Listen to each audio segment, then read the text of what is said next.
Hadirin sekalian, selamat datang di Gedung Bidakara Jakarta dalam debat Cawapres 2014. Untuk memulai rangkaian acara pada malam hari ini, kami mengundang Ketua Komisi Pemilihan Umum Bapak Husni Kamil Manik untuk memberikan kata sambutan.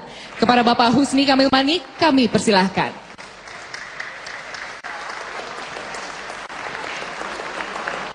Assalamualaikum warahmatullahi wabarakatuh. Selamat malam, salam sejahtera buat kita semua. Ini riuh sekali ya, baik timnya pasangan nomor 1 maupun nomor 2. Yang saya hormati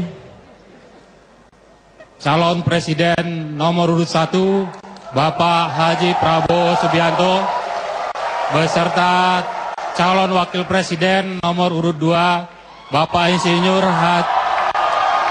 saya ulangi. Yang saya hormati Bapak Insinyur Haji Muhammad Hatta Rajasa. Saya salah. Yang saya hormati calon presiden nomor urut 2 Bapak Insinyur Haji Joko Widodo beserta calon presiden nomor urut 2 Bapak Dr. Antus Haji Muhammad Yusuf Kalla.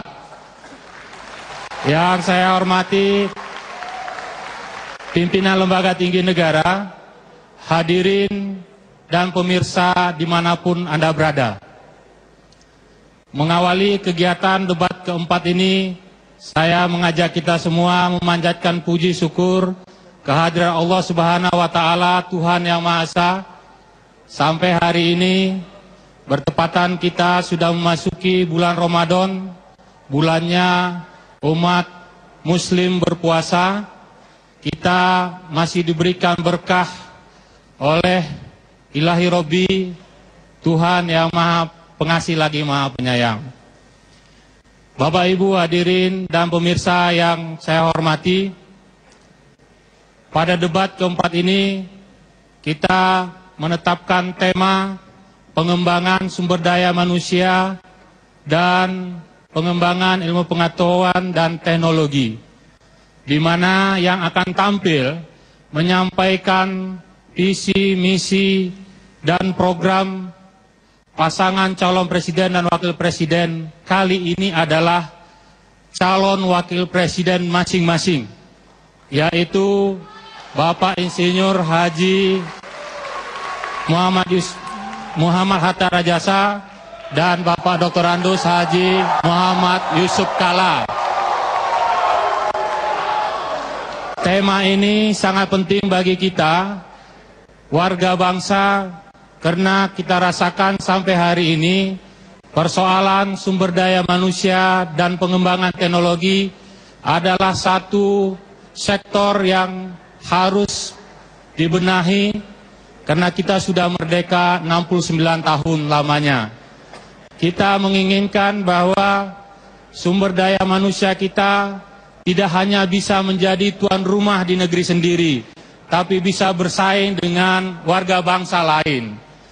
Apalagi kita ketahui bahwa kita merupakan negara yang letaknya strategis dan diharapkan peran kita ke depan juga sangat strategis bagi bangsa-bangsa lain di Indonesia.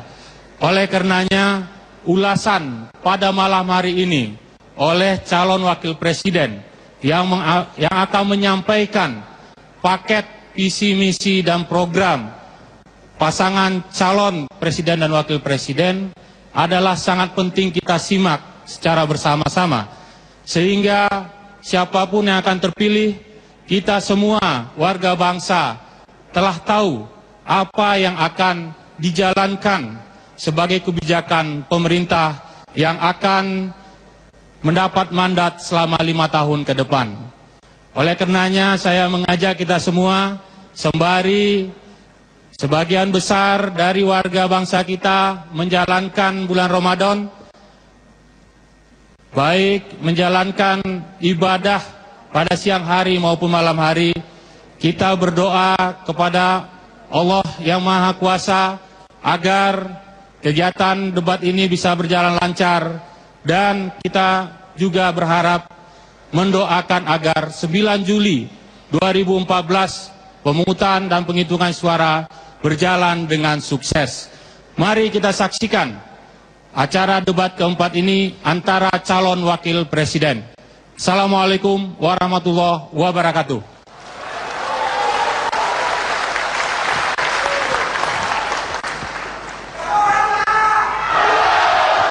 Hadirin sekalian, kita sambut moderator debat Cawapres pada malam hari ini, Ibu Profesor Insinyur Dwi Korita Karnawati, MSc, PhD.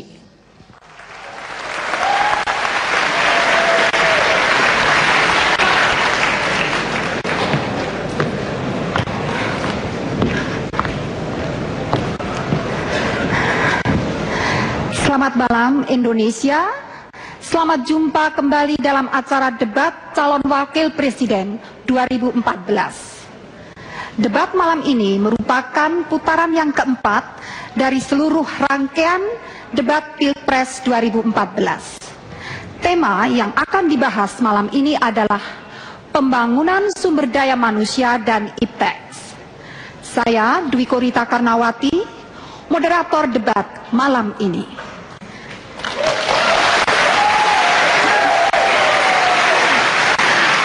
Baiklah hadirin, segera saja kita persilakan kedua calon wakil presiden untuk hadir di atas panggung.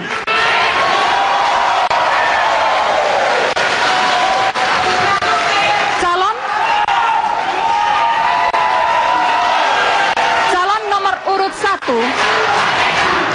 Bapak Insinyur Haji Muhammad Hatta Rajasa, kami persilakan. Dan calon nomor urut 2, Bapak Haji Muhammad Yusuf Kala.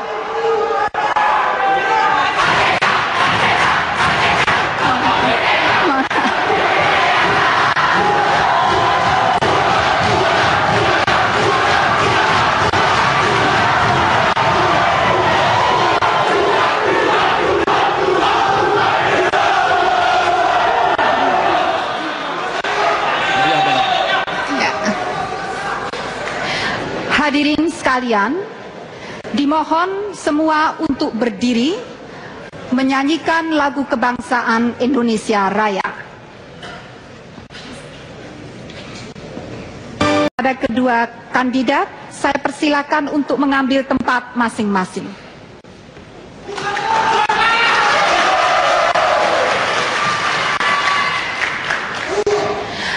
Baiklah hadirin, sebelum acara ini kita mulai, untuk menjaga ketertiban dan kelancaran acara debat, akan kami ingatkan sekali lagi aturan yang telah ditetapkan oleh Komisi Pemilihan Umum yang ditayangkan sebagai berikut. Debat sesi calon wakil presiden putaran keempat mengusung tema pembangunan sumber daya manusia dan iptek dibagi menjadi 6 segmen. Segmen pertama, moderator mempersilahkan calon wakil presiden menyampaikan visi dan misinya masing-masing dalam waktu 4 menit. Moderator kembali memberikan kesempatan kepada masing-masing calon wakil presiden untuk mempertajam visi dan misi selama 3 menit di segmen kedua. Selanjutnya di segmen ketiga, moderator akan melayangkan pertanyaan yang sama kepada semua kandidat untuk dijawab dalam waktu maksimal 3 menit. Masing-masing calon wakil presiden diberikan kesempatan 2 kali untuk saling bertanya pada segmen keempat. Pada segmen kelima dan keenam, kedua calon wakil presiden akan diberikan kesempatan untuk bertanya, menjawab, menanggapi, sekaligus menyempurnakan jawaban. Di bagian akhir, keduanya diberikan waktu masing-masing 2 menit untuk menyampaikan pernyataan penutup.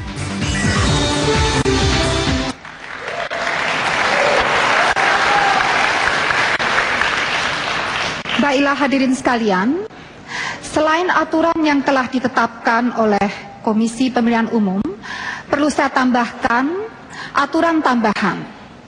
Aturan yang pertama, tepuk tangan dari para hadirin hanya diperkenankan setelah para kandidat selesai berbicara. Aturan yang kedua ditujukan kepada kedua calon untuk berbicara secara bergantian tanpa saling memotong. Demikianlah aturan yang harus kita tegakkan selama acara debat ini. Nah, hadirin sekalian, untuk memberikan semangat kepada kedua kandidat kita, saya persilakan untuk memberikan aplaus yang meriah.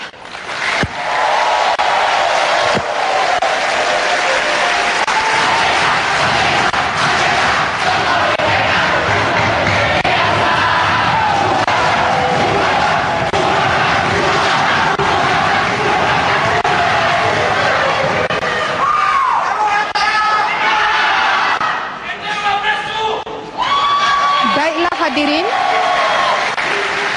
terima kasih atas tepuk tangannya.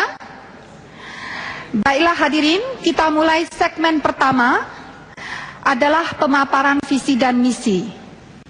Kesempatan pertama saya berikan kepada Bapak Yusuf Kalla. Terkait dengan tema sumber daya manusia dan iptek, mohon Bapak dapat menyampaikan visi dan misi Bapak dalam waktu 4 menit. Waktu 4 menit mulai sekarang. Bismillahirrahmanirrahim. Assalamualaikum warahmatullahi wabarakatuh. Waalaikumsalam warahmatullahi wabarakatuh. Saya hormati Pak Hatta, Ibu Moderator, para hadirin, pimpinan, para calon presiden, serta seluruh bangsa tanah air. Pertama, mari kita semua bersyukur kepada Allah Subhanahu wa Ta'ala atas kesempatan ini, dan mari kita ucapkan selamat kepada seluruh umat Islam yang melaksanakan ibadah Ramadan. Mudah-mudahan ibadah kita diterima Allah Subhanahu wa Ta'ala. Saudara sekalian, hari ini kita berbicara sumber daya manusia dan iptek. Ini untuk melaksanakan konstitusi. Konstitusi mengajarkan kepada kita bahwa tugas negara mencerdaskan bangsa. Begitu juga Allah Subhanahu wa Ta'ala telah menjanjikan dalam surat Al-Mujadilah, Allah akan meninggikan orang yang beriman di antara kamu dan yang diberi ilmu pengetahuan beberapa derajat. Artinya adalah bahwa apapun yang kita bicarakan ini penting untuk dunia dan akhirat. Bapak sekalian, apabila kita berbicara tentang sumber daya manusia, maka kita berbicara kepada bangsa. Kenapa? Karena pembangunan itu sendiri, objek dan subjeknya adalah manusia, bangsa Indonesia. Karena itulah kita semua, Pak Jokowi selalu mengatakan bahwa yang pertama harus dilaksanakan ialah meningkatkan derajat sumber daya manusia kita. Sumber daya manusia tentu ditingkatkan dengan pendidikan. Pendidikan, teknologi, dan ilmu pengetahuan. Memang pendidikan, ilmu pengetahuan, teknologi tidak bisa dipisahkan. Karena itulah adalah sumber daripada ilmu itu sendiri dan peningkatan itu sendiri. Karena itulah, maka kombinasi daripada sumber daya manusia dan ilmu pengetahuan adalah ujungnya produktivitas bangsa itu sendiri. Kita belajar daripada bangsa-bangsa lain dan kita belajar dari bangsa kita. Bangsa banyak yang maju karena ilmu pengetahuan, ada bangsa yang maju karena sumber daya alam. Karena itulah kita dengan punya sumber alam dan kemudian dengan kekayaan sumber daya manusia dan upaya ilmu pengetahuan tentulah akan memberikan manfaat yang lebih besar bangsa ini. Apa yang kita harus lakukan?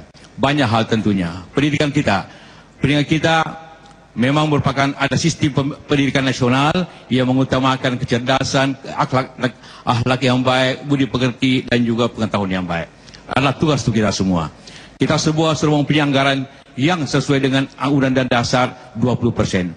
Merupakan hal yang tidak banyak diterapkan oleh bangsa-bangsa lain.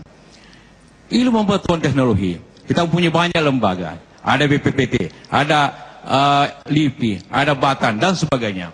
Bagaimana lembaga-lembaga ini menjadi ujung tombak ke depan untuk memajukan teknologi ini.